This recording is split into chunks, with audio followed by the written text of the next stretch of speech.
Assalamualaikum warahmatullahi wabarakatuh. Salam sehat luar biasa. Dalam rangka mengembangkan program promosi kesehatan di Puskesmas Taman, kami mempersembahkan program Insight, informasi seputar Puskesmas Taman, yang pada kali ini akan mengusung tema sejarah Puskesmas Taman. Di sini kami menghadirkan Bapak Muhammad Hashim yang sehari-hari dipanggil Uwais Hashim yang pernah bekerja di Puskesmas Taman. Selamat datang Bapak Hashim. Terima kasih Mbak. Alhamdulillah hari ini diberikan kesempatan untuk bercerita dan diskusi. Saya sebetulnya bukan pelaku sejarah yang paling lama di Puskesmas Taman ya, karena ada senior-senior kita yang lebih dulu untuk bertugas namun sudah purna. Hanya saya masuk di Puskesmas Taman itu tahun 2004 dan ada kesempatan pada waktu itu saya melakukan collecting atau mengumpulkan jejak-jejak peradaban beliau-beliau yang lama dulu itu, sehingga akhirnya menjadi sebuah catatan-catatan literasi sejarah yang bisa kita nikmati sampai dengan hari ini. Kalau kita mau membacanya tentu ada di profilnya Puskesmas Taman. Alhamdulillah saya bertugas di Taman mulai tahun 2004 sebagai tenaga honorer waktu itu, kalau boleh disebut demikian. Kemudian diangkat sebagai pegawai negeri sipil tahun 2014, berpindah dari Puskesmas Taman ke pemerintah daerah di kabupaten, di Pemkab, tepatnya di bagian protokol. Kalau saat ini di bagian protokol dan komunikasi pimpinan sejak tanggal 15 Januari tahun 2018. Jadi setelah tahun 2018 ke sini ya sampai dengan tahun 2023 ini tentunya saya mengikuti perkembangan Puskesmas dari ceritanya teman-teman saja. Tapi seandainya ditarik ke tahun 2004 dan sebelumnya, ada beberapa catatan-catatan yang memang waktu itu saya lakukan pencarian ke para alumni-alumni senior gitu, sehingga akhirnya kita terhubung. Bangsa yang besar adalah bangsa yang memang mengetahui sejarahnya dan tidak melupakan sejarahnya. Kita ini tidak tahu Puskesmas, tidak memahami Puskesmas kalau memang kita tidak pernah membaca literasi tentang sejarahnya Puskesmas seperti apa. Bisa diceritakan Bapak Hashim bagaimana Puskesmas Taman berdiri itu seperti apa? Saya ingat betul ketika saya mencoba untuk menyusun puing-puing sejarah itu, kalau boleh dibilang cerita-cerita dari para sesepuh-sesepuh kita. Saya coba untuk menelusuri ke beberapa pendahulu-pendahulu kita. Salah satunya yang waktu itu saya coba untuk selusuri itu di Kepala Puskesmas Taman yang kedua, Dr. Sujoko Haryadi Mars. Itu saya diskusi dengan beliau. Sempat juga beliau hadir di sini di acara halal bihalal. Biasanya alumni-alumni kan diundang gitu ya, kalau boleh sebut saya alumni. Diundang, kemudian saya diskusi, saya perkenalkan, Pak Joko mohon izin saya seperti ini saya ceritakan. Barangkali berkenan kami dibantu untuk meruntut sejarah Puskesmas Taman seperti apa. Akhirnya beliau menceritakan bahwa Puskesmas Taman itu effort atau semangat perjuangannya untuk membangun Puskesmas di kala tahun 1960-an itu luar biasa. Diawali dengan kepemimpinan Profesor Dr. Haji Sugeng Sugianto yang memimpin Puskesmas Taman mulai tahun 1960-an lah sampai dengan 73. Namun informasi dari Pak Dr. Sujoko ini Puskesmas Taman betul-betul sudah settle, beroperasi betul itu 1968 ya, kisaran 1968, dan berdomisili di Jalan Raya Bebean. Kalau teman-teman tahu ya, itu di pertigaan sebelum rel kereta api ada di situ. Insya Allah bangunan lamanya masih ada. Saya juga berkesempatan berasrama di situ setahun, tahun 2004 sampai 2005. Jadi tinggal di situ, merasakan dinamikanya di situ. Saya waktu awal tugas di Puskesmas Taman sebagai tenaga honorer itu merasakan betul jalan kaki dari Bebean sampai ke sini, sampai ke taman ini. Karena apa? Dengan gaji yang waktu itu insya Allah lebih dari cukup dalam tanda kutip gitu ya. Tapi semangatnya untuk melayani insya Allah tetap ada. Kemudian 1976 itu dibangun ruang baru yang lebih besar. Jadi menempati di Raya Ngelom 50 ini kisaran 1976 itu mulai dibangun. Tapi di Bebean sudah jalan, dan di Bebean itu sifatnya sebagai BP Badan Pelayanan poli umum lah. Jadi belum ada rawat jalan waktu itu yang saya bisa serap informasi dari Dr. Sujoko.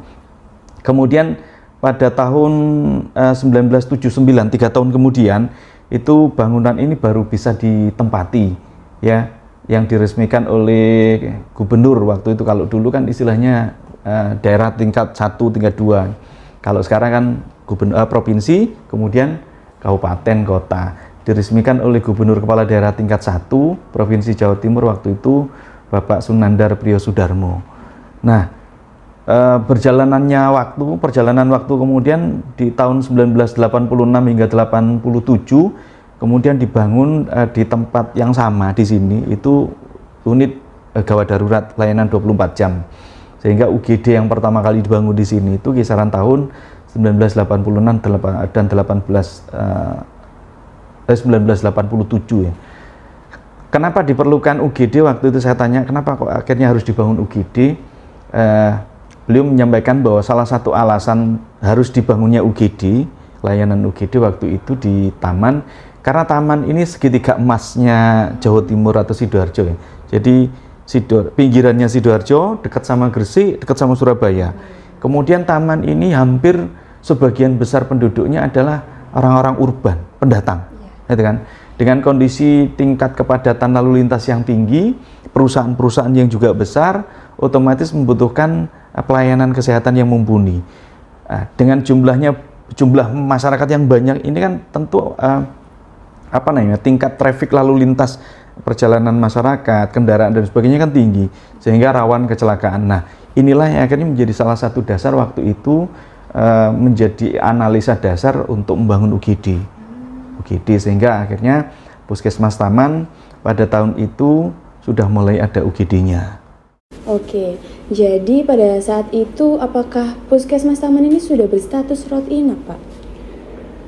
Dengan pembangunan gedung baru di Rayangelom nomor 50 tahun 1986 hingga 87 itu, 2 gedung yang dibangun adalah UGD dan rawat inap.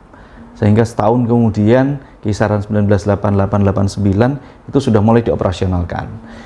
Kemudian berjalannya waktu tahun kisaran 1994 itu yang di BBan itu kan masih ada Poligigi dan BKIA. Kemudian tahun 1994 dibangun gedung khusus untuk BKIA dan Poligigi yang ada di Rayangelom 50 ini. Akhirnya pasca 1994 itu yang semula BKIA itu ada dan Gigi ada di Rayang BBan dipindahkanlah ke sini. Sehingga akhirnya tersentralkan di sini. Semua layanan ada di sini mulai tahun 1994 sampai dengan 1995. Sehingga rawat inap atau Puskesmas Taman menjadi salah satu puskesmas rawat inap yang besar. Saya ingat sekali ketika tahun 2004 saya mulai masuk ini, saya mendengar cerita dari beliau-beliau yang lebih senior dari saya waktu itu, bahwa di Sidoarjo itu ada 3 puskesmas besar.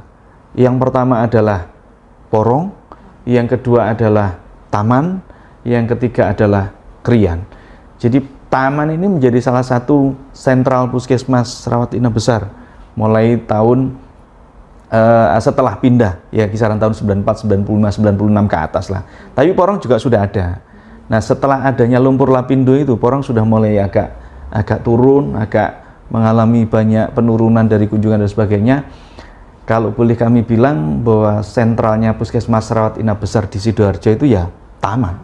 Dengan tingkat kepadatan penduduk yang tinggi, masyarakat urbannya yang begitu luar biasa, perusahaan-perusahaan di kanan kirinya juga banyak, kemudian intensitas kendaraan di lalu lintasnya. Kalau dari dulu jalur Ngelom ini jalur sangat padat, ditunjang dengan sarana di mana di Ngelom ini kan banyak pusat pendidikan Islam, pondok pesantren, An-Nidhomiyah dan sebagainya, sehingga memang dari dulu Ngelom ini ramai. Maka pantas kalau seandainya akhirnya pemerintah memindahkan sentralnya Puskesmas Taman yang awalnya di BBan itu di Rayangelom 50 ini. Bagaimana kepemimpinan di Puskesmas Taman dari waktu ke waktu, Pak? Taman ini unik ya.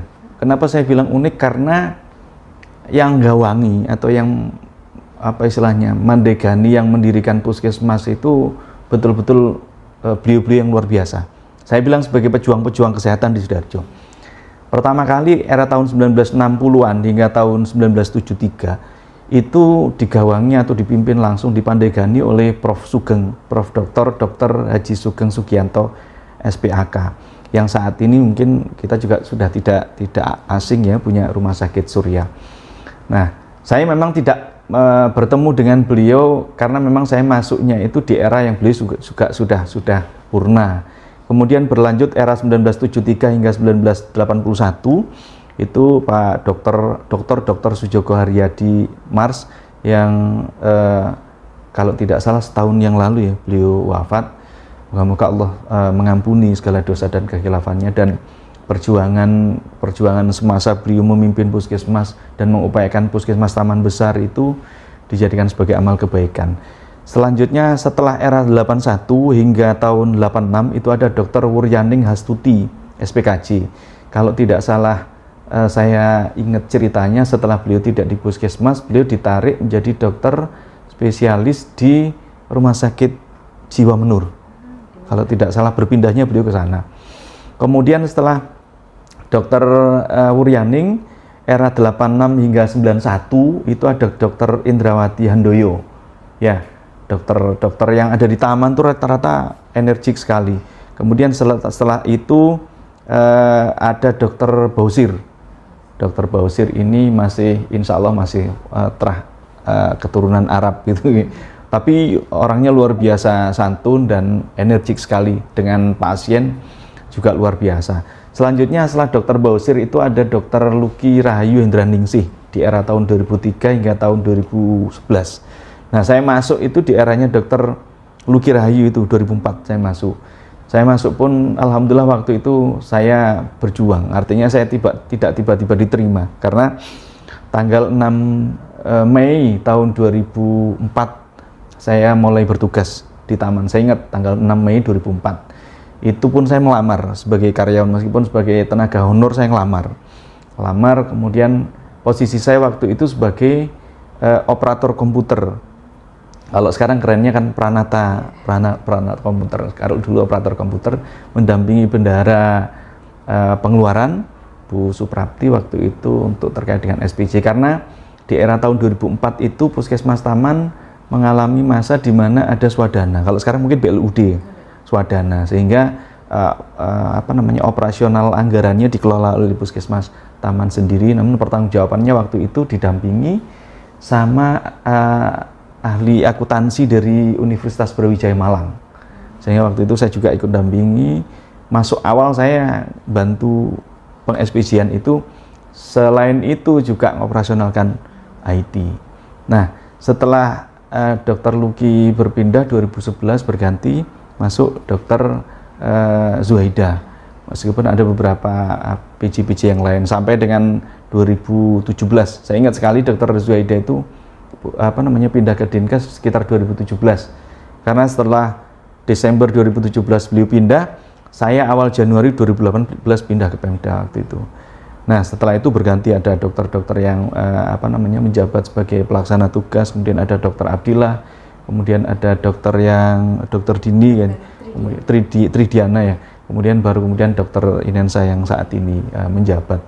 Nah, proses transformasi kepemimpinan di taman itu memang menarik. Kenapa? Taman itu selalu diisi orang-orang yang luar biasa. Kalau boleh saya sebut direkturnya Rumah Sakit Umum Sidoarjo yang saat ini, Dr. Ato Irawan, itu juga alumni taman. Beliau pernah di sini 6 bulan. Jadi orang-orang yang di taman itu rata-rata adalah orang-orang yang ya alhamdulillah teruji gitu ya. Karena apa? Mungkin karena masalahnya banyak di taman itu. Masalahnya banyak, kemudian di lapangannya juga ketemu dengan berbagai macam permasalahan. Akhirnya dari pengalaman-pengalaman itu menjadi satu akumulasi keilmuan yang bisa digunakan untuk naik dan naik gitu. Kalau dari sisi kepemimpinan seperti itu. Menarik sekali ya ternyata cerita sejarah di Puskesmas Taman. Untuk pertanyaan selanjutnya, apakah dari dulu memang sebesar ini Puskesmas Taman itu, Pak? Kalau dibandingkan dengan yang saat ini, ada bangunan yang sejak tahun 1980, 687, 94 itu tidak sebesar ini, kurang lebih sekitar seperempatnya. Kemudian bangunan yang ada di belakang ini berproses. Jadi pada tahun 1998 itu untuk menunjang pelayanan kesehatan yang lebih representatif waktu itu dibangun UGD 24 jam dan rawat inap yang memang hasil daripada rehab. Sebelumnya ada, cuma direhab kembali kisaran tahun 98. Waktu itu diresmikan, kalau saya melihat prasastinya, saya tidak mengalaminya. Saya melihat prasastinya itu diresmikan, yang tanda tangan adalah Gubernur Kepala Daerah tingkat 1 Provinsi Jawa Timur di eranya Pak Basuki Sudirman. Tepatnya tanggal 24 Agustus 1998. Kemudian perjalanan panjang setelah Swadana di era 2005, tahun 2005 itu Puskesmas Taman mulai diajak studi banding ke beberapa puskesmas lain yang memang sudah menerapkan quality management system atau sistem manajemen mutu berbasis ISO 9001 versi 2005. Kemudian 2006 Puskesmas Taman mulai diberikan amanah oleh Dinas Kesehatan untuk menjalankan ISO.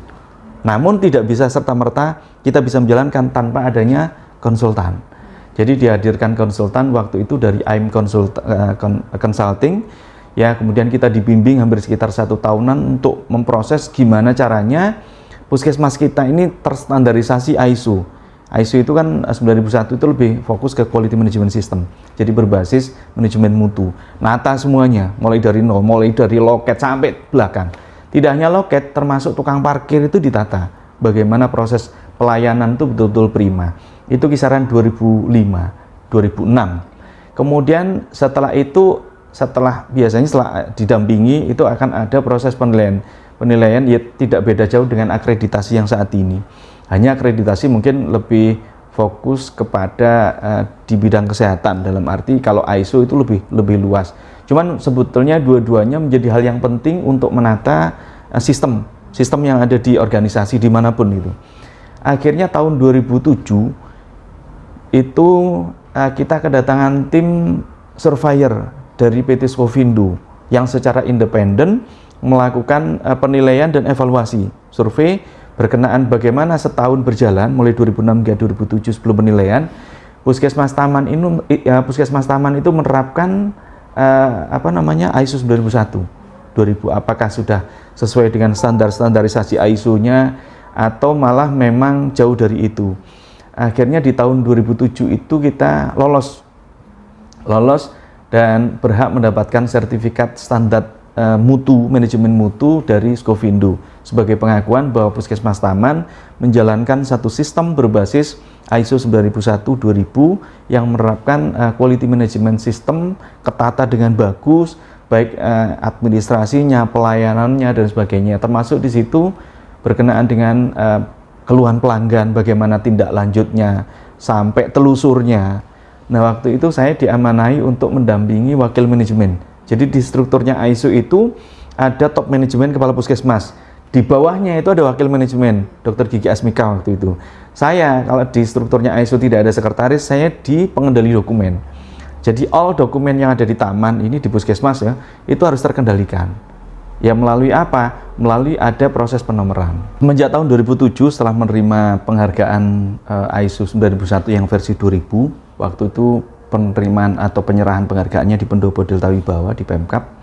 Hadir Kepala Puskesmas Taman, saya ingat orang-orangnya Mas, Puskesmas Taman, Kepala Puskesmas Taman waktu itu Dr. Luki, kemudian Dr. Asmika, Dr. Gigi, Dr. Abdillah, kemudian ada Mbak Rina waktu itu Kasubag TU, kemudian dari bidan koordinator itu Bu Anurul Tri, kemudian saya di Pemkab di Pendopo Delta Wibawa itu yang bagian belakang. Kemudian setelah itu kita kan harus menjalankan sistem di taman ini sesuai dengan ketentuan quality management system itu ISO 9001 berbasis 2000. Nah, setelah tahun 2008 itu ada upgrading bahwa ISO 9001 yang versi 2000 itu harus di-upgrade ke tahun 2008. Kenapa harus upgrade? Karena ada klausul-klausul yang sudah ada perubahan secara internasional sistemnya. Kemudian akhirnya kita melanjutkan dengan renewal, perpanjangan melalui tim survei dari PT URS. Ini sama juga didampingi oleh Dinas Kesehatan. Nah, 2008 setelah kita didampingi oleh URS itu, kita tetap bisa menjalankan sistem manajemen mutu itu sesuai dengan yang seharusnya. Jadi tidak hanya berbasis sistem manajemen mutu saja, di sana juga kita harus menjalankan 5R atau 5S itu. Jadi bagaimana kita manajemen kita terkait dengan kebersihan, kemudian pengelolaan barang-barang yang ada di puskesmas, penataan first in first out dan sebagainya, sehingga dari sini komplit taman sebetulnya. Nah, sebelum renewal itu taman mendapatkan reward dari Dinas Kesehatan atau dari Pemkab melalui Dinas Kesehatan. Rewardnya berupa bangunan gedung, tambahan gedung yang di belakangnya. Jadi di belakang ini dulu adalah tanahnya warga yang ukurannya kurang lebih sekitar 1,5 kali ukuran awal dari gedung yang pertama. Nah, itu di lantai 2. Waktu itu Pak Bupatinya Pak Winhendarso. Jadi tinjau ke sini, tinjau lapangan betul ke sini dengan Kepala Dinas Kesehatan waktu itu Pak Edi kalau tidak salah, almarhum. Kemudian ke lantai 2 di ruangan sini kalau tidak salah, ya di sampingnya itu. Nah, melihat dari balik jendela, melihat ukuran bangunannya, tanahnya, kemudian melihat areal sekitarnya. Dari situ akhirnya disepakati dilakukan pembebasan. Taman ini uniknya lagi dari depan tidak kelihatan.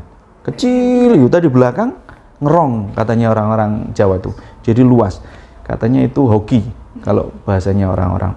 Nah, setelah ISO 9001 yang versi 2000 tahun 2007 itu mulailah dilakukan pembebasan lahan-lahan di belakang. Ditukar guling, dibeli oleh Pemkab. Setelah dibebaskan setahun 2 tahun kemudian mulai diproses dibangun sampai 2 lantai. Kemudian setelah dibangun yang belakang ini tidak bisa serta-merta ditempati.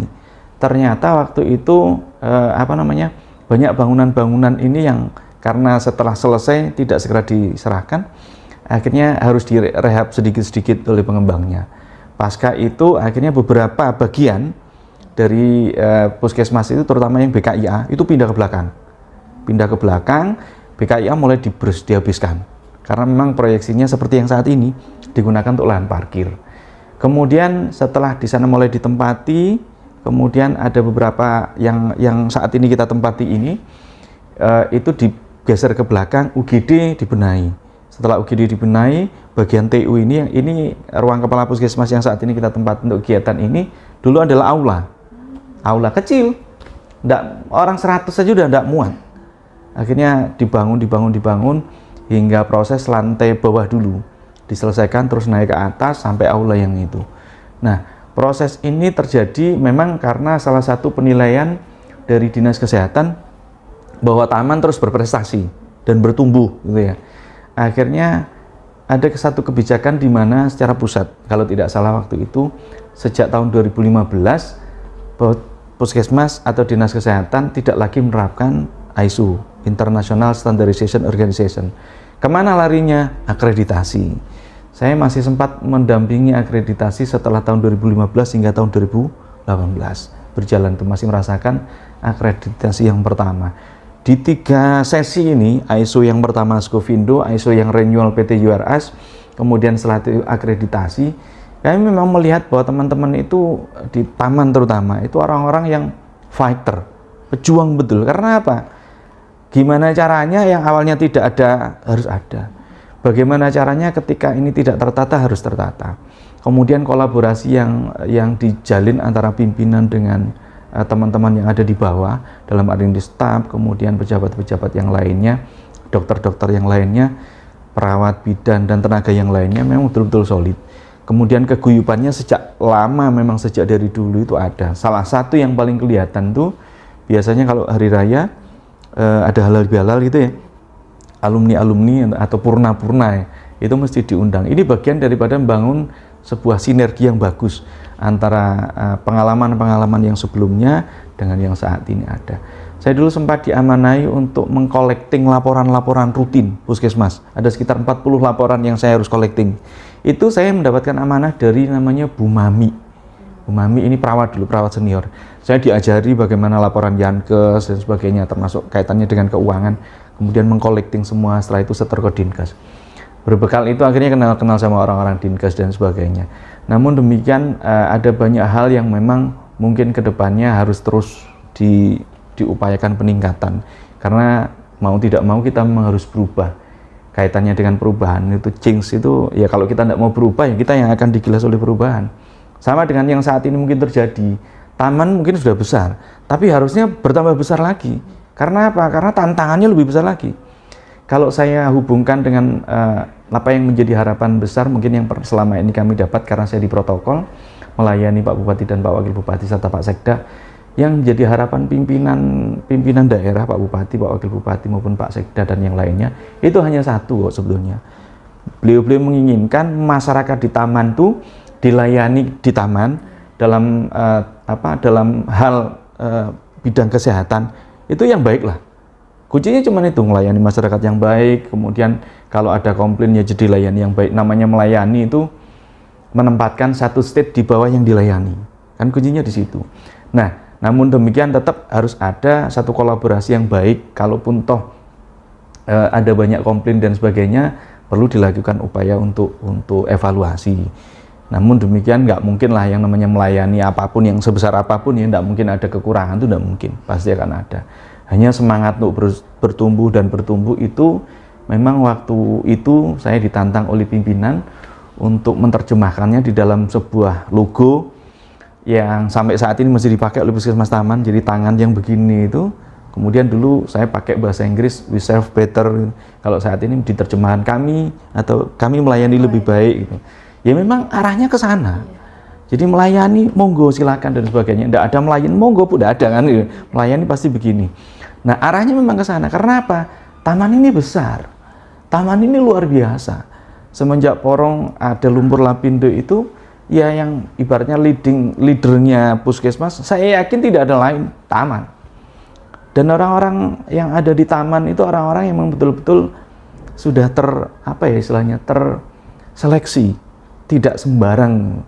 Oleh karenanya butuh satu semangat lagi, mungkin di kepemimpinannya Dr. Inensa yang baru ini bisa diajak berlari, hanya memang butuh kolaborasi.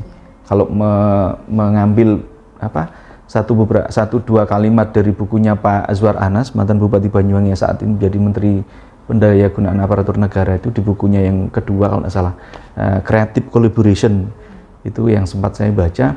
Memang kita tidak bisa one man show, pimpinan kepala puskesmas sendirian itu tidak bisa, dokter sendirian tidak bisa, kemudian perawat sendirian tidak bisa, bidan sendirian tidak bisa.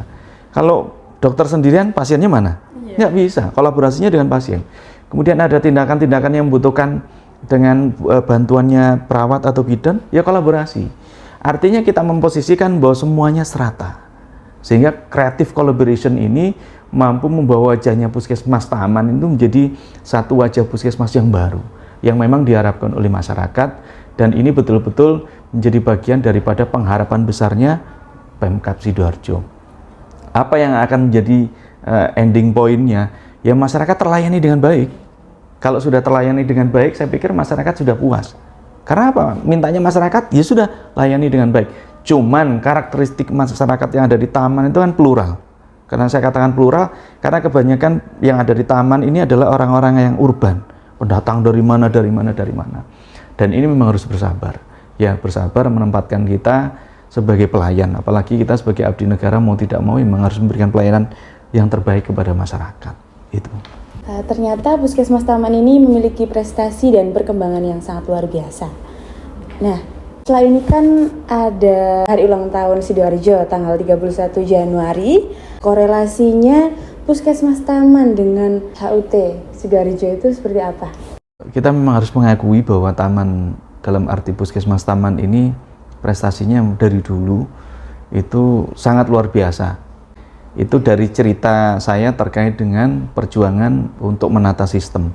Tapi dari prestasi-prestasi yang lain, saya yakin banyak catatan. Monggo nanti didiskusikan juga dengan para sesepuh atau para yang sudah lebih senior daripada saya.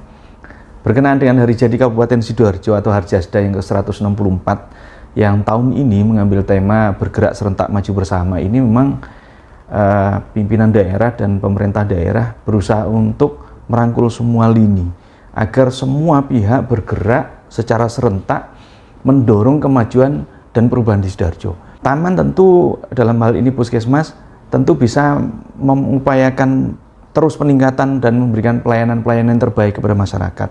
Kalau secara infrastruktur ya, dalam hal ini bisa frontage, kemudian flyover yang mulai terus digarap di era kepemimpinan Pak Bupati dan Pak Wakil Bupati yang sekarang. ataupun upaya-upaya yang lain berupaya untuk meningkatkan derajat kesehatan dengan bangun-bangun puskesmas-puskesmas yang baru. Ini bagian daripada dorongan pemerintah dalam hari ini Kabupaten Sidoarjo untuk terus meningkatkan derajat kesehatan masyarakat. Selain berusaha untuk mengurai keruwetan-keruwetan. Flyover Aloha ini Juanda sudah mulai dikerjakan, bulan-bulan ini sudah mulai dikerjakan. Kemudian Frontit ini 2023 juga insya Allah nantinya sudah mulai bisa tembus sampai ke daerah mana ini, Lingkar Timur, Jari Mas Pion yang ada di Gedangan. 2024 nanti bisa tembus sampai SMA 1. Ini upaya-upaya prestatif yang diberikan oleh masyarakat, yang diupayakan oleh pimpinan daerah sehingga akhirnya masyarakat merasa terlayani. Saya ingat betul beberapa waktu yang lalu Pak Bupati menerima tamu dan beliau menyampaikan satu pernyataan yang saya rekam sampai sekarang. Saya ingat-ingat betul bahwa kita ini terlahir untuk membuat karya. Maka jangan pernah berhenti untuk terus berkarya. Kalau seandainya saat ini kita masih belum ada kesempatan untuk berkarya, maka cari sekuat mungkin, sedapat mungkin agar kita memunculkan satu karya-karya. Karena ketika kita tugas di taman, maka legasi apa yang kita, atau tinggalan apa yang bisa kita berikan untuk taman sehingga itu menjadi sebuah kenangan. Ketika dulu saya ada di sini, diberikan amanah sebagai operator komputer dan bertanggung jawab di bidang IT, jaringan internet ini termasuk saya yang ikut naik-naik ke atas. Nah itu sebagai bagian daripada sebuah legasi, tinggalan tanggung jawab. Bahwa apa yang saat ini, dan mungkin sampai saat ini masih dimanfaatkan, jaringan itu kan menjadi sebuah amaliyah kita, dan kebaikan-kebaikan yang terus akan menjadi bagian dari fastabiqul khairat, kita berlomba-lomba untuk mencari kebaikan. Taman, harapan saya secara pribadi selaku pernah di taman, berharap terus bisa menjadi puskesmas kebanggaan Kabupaten Sidoarjo maupun kebanggaan masyarakat di wilayah taman. Selain daripada itu juga ini juga menjadi sebuah motivasi bagi teman-teman yang ada di taman. Ayo terus berkarya, karena karya Anda itu akan menjadi identitas siapa diri Anda sebenarnya. Nah, menarik sekali ya pembicaraan kita pada sesi kali ini dengan tema sejarah tentang Puskesmas Taman bersama Bapak Hashim untuk memeriahkan Hari Jadi Sidoarjo pada tanggal 31 Januari tahun 2023. Kami mengucapkan selamat Hari Jadi ke-164 Kabupaten Sidoarjo. Bergerak serentak, maju bersama.